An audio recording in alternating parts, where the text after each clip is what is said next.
Welcome back, ladies and gentlemen. We're going to be talking about dips. Dips are an essential upper body weight exercise, and they're one of the key core calisthenics. Dips are a calisthenics skill. They build upper body strength in calisthenics athletes. It is one of the core 5 movements, that being, of course, push-ups, sit-ups, dips, pull-ups, and squats. Those are your core 5. Dips is one of them. Now, dips works the upper body. It develops upper body strength, specifically in a pushing motion. So, it is like a pull-up, but pushing. In fact, it has often been called the squat of the upper body. It is the squat equivalent to the upper body. And dips are fantastic for building your chest muscles, building your triceps, and really getting you better at holding your own body weight up in the air. So if you're just starting out in calisthenics, that is the reason why you should get started on dips as soon as possible. The thing is, a lot of people have difficulty just starting out. I'm going to explain to you how to build up and progress to get to the bodyweight dip. The most common thing when a lot of people say dips, they think of chair dips because they're easy to do at home. Dips aren't easy to do at home, and you can start with chair dips. That's going to be the first progression because you're not quite ready for the dips yet. If you're just a beginner, you need to start right here, then with chair dips. So dips, like I said, are a chest and tricep exercise, but chair dips are very heavily triceps. They work the chest a very tiny bit, but as a whole, like by and large, they are a tricep workout. Where if you're at home, what you want to do is get a chair, find a chair, and get into the position. You're going to want a sturdy chair without wheels, obviously. I see you out there. And we're going to get into a position with your hands facing the side. Most people, when they do chair dips, they do it in a specific way where you obviously put your hands behind you, but that can lead to some shoulder strain, and that is a big criticism of people in the calisthenics community. However, there's a way around it. Instead of putting your hands by your side, with your palm facing down and the knuckles facing forward to where you're looking, what you want to do is actually move your hands out to the side, so that way that reduces the strain on your chest. Now, as for actual form, place your hands right there. The position you want to be in is you want your feet bent in front of you. That is the easy version, and the harder version is with your legs fully extended. Get into position, shoulders back, make sure you're looking up and outward towards the ceiling. And really just put your chest forward. Then slowly go down and up. And instead of hunching over, make sure you keep your shoulders pulled back and your chest poking outward. What you want to do is go in a vertical up and down movement, keeping your body, your upper body straight, while your lower body is lowered down. Now, I should mention that there are 2 variations of this, where if that is too difficult for you, you can start out with the easy version, which is with your legs bent, with your knees bent, and your feet flat before, versus the difficult version, where your legs are fully extended, your heels actually touch the ground, and you're going up and down.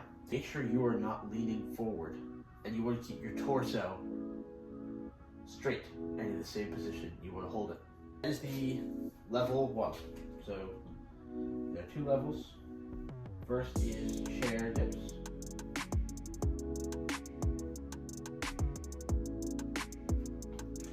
That is first. Now on to bodyweight dips. Bodyweight dips are next. I should say for chair dips, obviously start off with the usual, do it in the exact same form. This is a pushing exercise, and it's going to be upper body. So you really only need to do it about 3 times a week. About 3 times a week is what you want to do it for. 3 sets of 12. And then gradually build your way up to 20. Once you hit 20, we can then move on to bodyweight dips. Bodyweight dips are much, much harder because whereas with chair dips, part of your body weight is being held by the ground, with bodyweight dips, you're holding your entire body up with just your arms. So this is going to be much more difficult, and this is advanced. What you want to do is find 2 chairs in your house, or 2 things of similar size. you're going to need them to rest your hands on when you do the bodyweight dip, because you need two objects. What I do is I actually have an old bed that is a perfect dip station, but you can use whatever you can find. As for bodyweight dips, this is a chest and tricep exercise. Obviously targets more. Bodyweight dips are a fantastic chest builder, and they're often overlooked for push-ups.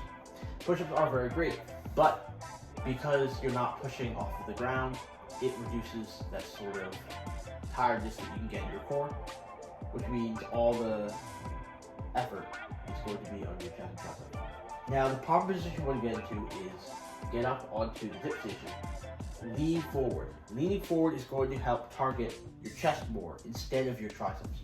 It also targets your triceps, but instead of just hitting them, you want to hit more of chest. So lean forward a bit with your knees put together and tucked back. Again, you want to avoid your elbows flaring up, so you want to keep them back behind you and start to slowly go down and up. You want to hit that 90-degree angle to where your body weight is lowered, your chest should be below your hands. You want your arm in a 90-degree angle like this, and you're going down and up.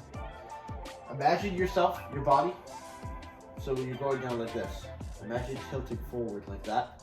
You want your body in a line like that, like I put in the diagram, where you lean forward a bit, and then you're going up and down like that. You want to lean forward and be a lean line instead of going up and down vertically. Once you've mastered that, that is a huge step. But it's going to take a while to master the 20. For a while, I did get stuck there. But if you do chair dips every day, and you try your hardest, you'll eventually get to bodyweight dips, which, of course, each of these you want to hit the 20 before going on to the so master the 20, master the 20. Once you master the 20 for bodyweight dips, you can then move on to weighted dips. I'll put these two down here because bodyweight dips in and of itself, they are fantastic. And dips can last you a lifetime if you train them properly. Two variations I put down here are weighted dips and ring dips. Weighted dips are fantastic and they offer a lifetime of progression because you can always get more and more and more weight to add to your dips. The same way that bodybuilders do when they add weights to the bar. Ring dips mainly take the stress off of your wrists when you do them because the position you're doing it, if you can imagine it, the rings are going to allow you to take whatever position you want with your hands when you do it. So, those are dips. Those are dips. Dips are an amazing calisthenic exercise that should not be overlooked. And a lot of people do because they have shoulder strain, but that's because they're not training them the proper way. If you do the exercises that I've laid out, then you'll eventually progress through. Develop much more upper body strength to be able to carry yourself to higher levels of calisthenic skills, because this is essential. This is one of the foundational skills. I should put a star here for this is a skill that makes it one of the most simple movements. Dips offer fantastic gains for building chest, for building triceps, and again, is going to transfer over to a lot of other calisthenics abilities that you're going to need in the future. But make sure you remember this. Start with chair dips, then go into bodyweight dips. Stay flashy.